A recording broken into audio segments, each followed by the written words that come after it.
Sip. Saudara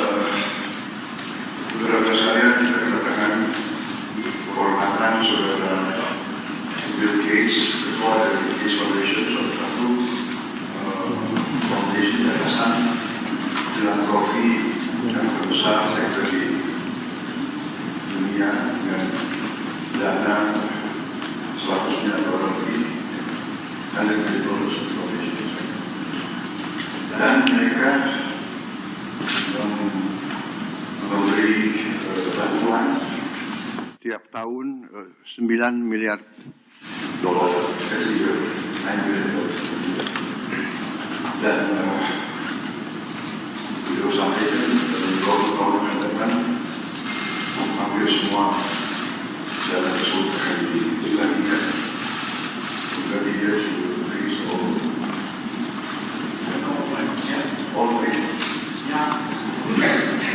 semuanya akan diserahkan. Dan inilah apa ya, pendekatan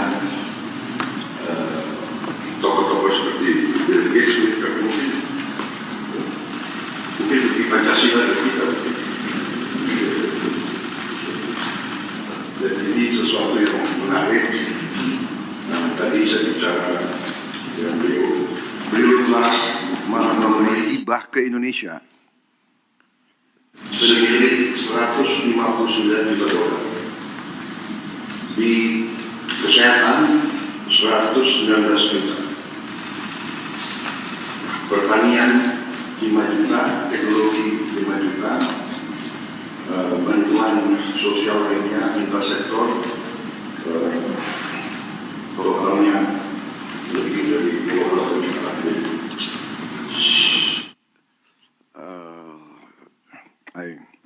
I told the floor that you have assisted us directly in direct donation,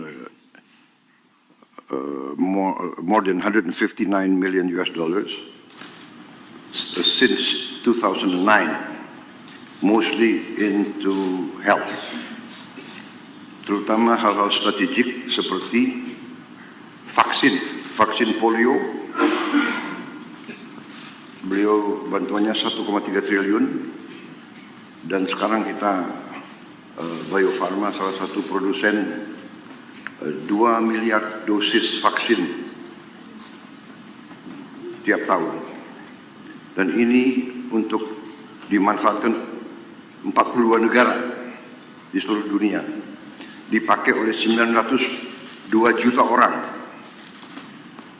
Jadi hal-hal semacam ini, belum lagi vaksin lain, teknologi mRNA, dan teknologi pembuatan vaksin yang luar biasa. Terutama beliau sedang kembangkan vaksin TBC untuk dunia, tapi Indonesia akan jadi salah satu tempat yang akan diuji coba. Dan kita harus mengetahui bahwa TBC memakan korban kita cukup besar, yang meninggal hampir 100.000 tiap tahun, dan itu tekad kita untuk menurunkan. Dan beliau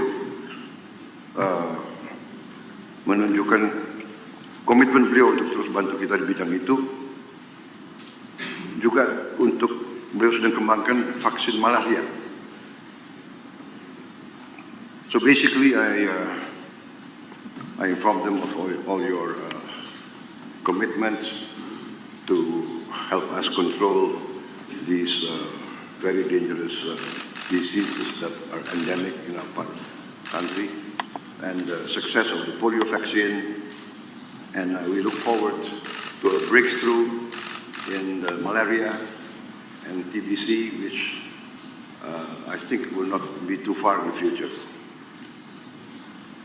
Saya kira banyak sekali yang bisa kita bicarakan, tapi untuk mempersingkat, kita buka saja. Maybe we invite you to give us a bit of your ideas, your vision for the future. And tadi saya sudah sampaikan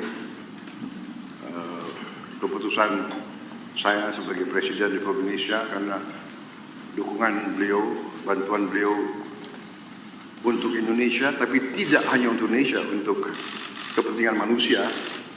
Saya akan menggelar rapat Dewan Tanda Kehormatan karena saya ingin atas nama bangsa Indonesia memberi bintang tertinggi kita untuk seorang warga negara asing karena jasa-jasanya untuk bantu rakyat Indonesia dan rakyat dunia.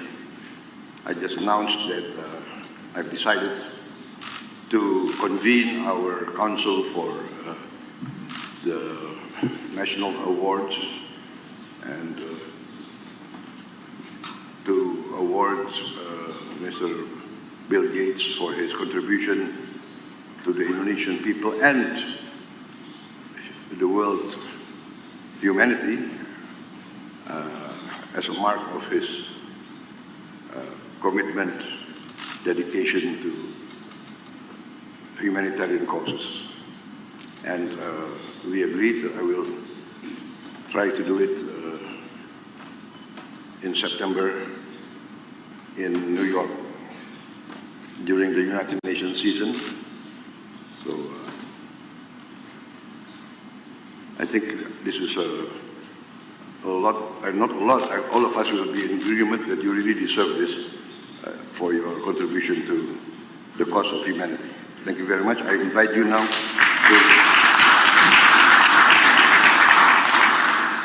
Please. Well, thanks everybody for coming. I'm excited to be here and I really appreciate the warm welcome the President has given me. It's an exciting week for me. I had a couple days up in Singapore. The foundation is putting a regional office in there that should allow us to collaborate more closely.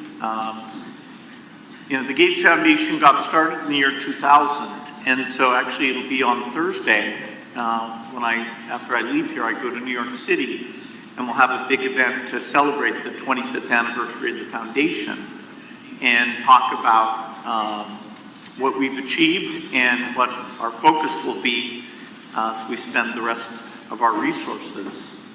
As you've heard, we mostly work in health, and when I saw that my ownership of Microsoft would be very valuable, I had to ask, what could I do that would have high impact? And I learned about disease and childhood death, and that for many problems like malnutrition or malaria or tuberculosis, there was very little money going into that. The private sector wasn't doing it because the people who were suffering were mostly very poor, and the type of research needed would require lots of money and lots of patience. And so we made global health the biggest thing for the Gates Foundation.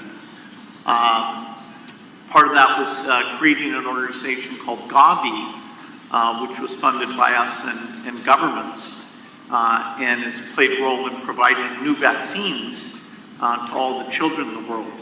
And in fact, Indonesia is a great example of that because you've adopted new vaccines like rotavirus for diarrhea, pneumococcus for pneumonia. Now HPV is getting rolled out. And Minister Budi is actually on the board of Gavi. He got to know Gavi well during the pandemic when that was a very positive relationship between Gavi and Indonesia. So we're carrying that forward. The basic statistic that always is amazing to me is that when the Gates Foundation was started in the year 2000, 10 million children under the age of 5 died that year. And most of that was because of diarrhea, pneumonia, malaria, or a few things that make children vulnerable in their first 30 days. 90% of the deaths were in one of those 4 categories, and so we committed that we would study those, create new tools, including vaccines, and help get them delivered. And so in fact, the number of children who die under 5 has been cut in half. It's now below 5 million. Now that's 5 million too many. And actually in this region, including in Indonesia, that cut in half is true here as well. So it's been an amazing time period, and there's many new tools coming. You know, we need a tuberculosis vaccine, and in fact the trials for a tuberculosis vaccine have started, including with the strong relationship here in Indonesia. We have 2 of the sites where we're testing that vaccine are here, and that will help us know how well it works, and then that'll be a benefit to the entire world. You know, so we're doing those trials in Africa and India and here. Very excited about that. TB is a great example of a disease that, because the rich countries don't have the disease, it just doesn't get hardly any money for diagnostics or drugs or vaccines. And so that's been one of our big focuses. You know, lots still to do in health. You know, Indonesia is very serious about malnutrition, and we have a number of proven tools like what we call multiple micronutrient supplement that pregnant mothers can take instead of just taking folic acid and iron. They take a pill that actually has many vitamins in it. And yeah, Indonesia is one of the first to launch that with the goal to get that to all pregnant women very quickly. And it really makes a big difference. You know, a lot of women have anemia, which is an iron deficiency, and so the foundation has an approach where you can just go in one time and get an infusion, and it fixes the anemia. And so over the next year or 2, we'll come up with a plan to roll that out in Indonesia. You know, so a lot still to be done in health, but the innovation pipeline is very strong, you know, including in low-cost medicine. And of course, as we address infectious disease, where we still have this work to be done, you know, then we also need to start working on heart disease and diabetes and other diseases where the tools will be inexpensive. The only other area to mention that the foundation works in is agriculture, trying to make seeds more productive and understand soils and make fertilizer more appropriate, cheaper, because of course many of the lowest income people in the world are farmers, and so if we can make their crop more reliable, more productive, and that's a great thing, including things like chicken and cows, because a lot of the protein and value they get comes from livestock. So it's another area we have good relationships in Indonesia, working on things like banana, where you have a great genetic variety that we can do better on bananas for Indonesia, but also helping avoid some of these diseases. You know, the Gates Foundation loves to encourage philanthropy, and you know, I think philanthropy can be a very powerful force. Of course, it's not a substitute for the private sector or business. It's actually quite small compared to those other 2. And yet there are things like piloting new ways of doing education or piloting new medical tools where philanthropy can come in and do it in a unique way. And then if it works very well, over time, you know, government will change the educational approach or the health approach. You know, so, you know, and philanthropy can be a lot of fun. It can be very high impact. And so we've had collaborations, not just with the government, but also with some of the philanthropists in Indonesia. Dr. Tahir's worked with us over the years, the Tanoto Foundation, the Tahia Foundation, a number of you, and you know, we look forward to expanding that. Philanthropy is growing quite a bit, For example, today in India, about half of the work we do is with philanthropists in India. And it's kind of a perfect combination because we understand the global science very well, and the local philanthropist understands how you communicate, how you work with the government. They can go and see, is it really working, is it not working? And so these collaborations, I'm hopeful that we'll have more of those in the future. Even though there's a lot of challenges in the world today, some of the aid budgets are being cut in the rich countries because of the Ukrainian war and other challenges. I actually am optimistic that even if in the short run, in some parts of the world, particularly Africa, that the death rate may actually go back up a bit. If we take a longer time frame, and look at the next 20 years, I think we can achieve a lot. We can finish polio. The only disease that was ever eradicated was smallpox, and so polio would be the second major disease. We're very close to doing that. And once we finish polio, we'd like to try and eradicate measles and malaria as well. We have some new tools for that. And of course, part of my optimism about the innovation is because we have now artificial intelligence. And artificial intelligence, I can't state strongly enough how amazing this tool is, even in the last 6 months. The improvement, I know Satya Nadella from Microsoft was here last year talking about data centers and working with the government on those, some of those things. But the AI is going to help us discover new tools, and even in the delivery of health and education and agriculture advice, we'll be using AI. So, I've really enjoyed the philanthropic work, and I look forward to doing more. And again, thanks for the incredibly warm welcome that the President has provided for me. Thank you.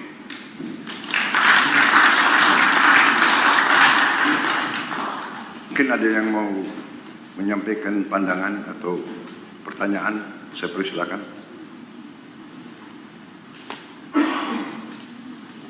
Silakan. Terima kasih Bapak Presiden. Well, first of all, thank you, Mr. Gate, for your contribution to Indonesia and also to the world. Under the direction of Bapak Presiden, actually, as a Minister of Investment, and also at the same time, I lead the CEO of Negara, which is our newly established sovereign wealth fund. And actually, yesterday morning, we had a discussion with your team, because in Negara, we also setting up the Negara Trust Fund,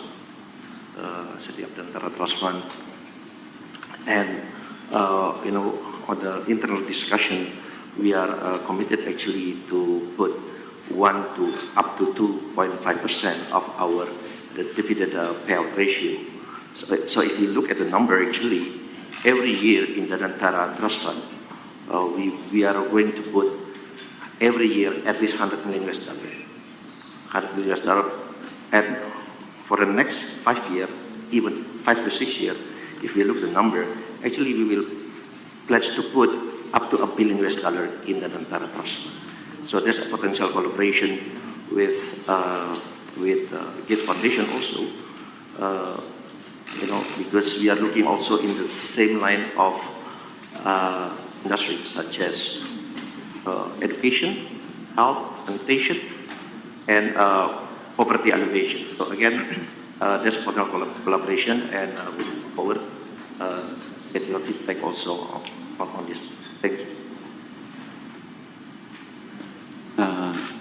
And ladies and gentlemen, I'm working with Pak Rosan basically because every year I have a 1 billion rolling over grant for all institutions, and most of them come from the Gates only, like Global Fund. Yeah. And that is where I learned that in developed country, the philanthropy funding average is 2% of So the potential in Indonesia with 1.5 trillion GDP is 30 billion US dollar per annum. However, many Indonesians would like to give, but the money they get is through Indonesia, but through other countries. Because during COVID, I received a lot of grant from Pak Muhtar, Sinar Wijaya, from Tanoto Foundation, but through other countries. The reason is because we don't have a trusted entities, because trust cannot be forced. It has to be earned. So that's why I talked with Pak Rosan, maybe we can establish, copying what Temasek Trust has, creating a Danantara Trust. And I wish, Pak Bill, you can sit at the board with Pak Ray Dalio, your friends, because Pak Ray Dalio and Bill Gates also sit at the board of the Chinese philanthropic education.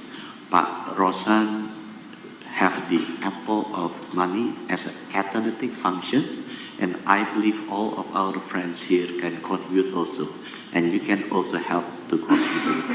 And Pak Gates have a systematic management that can help us earning the trust for these people so they can start giving the money to us. Thank you.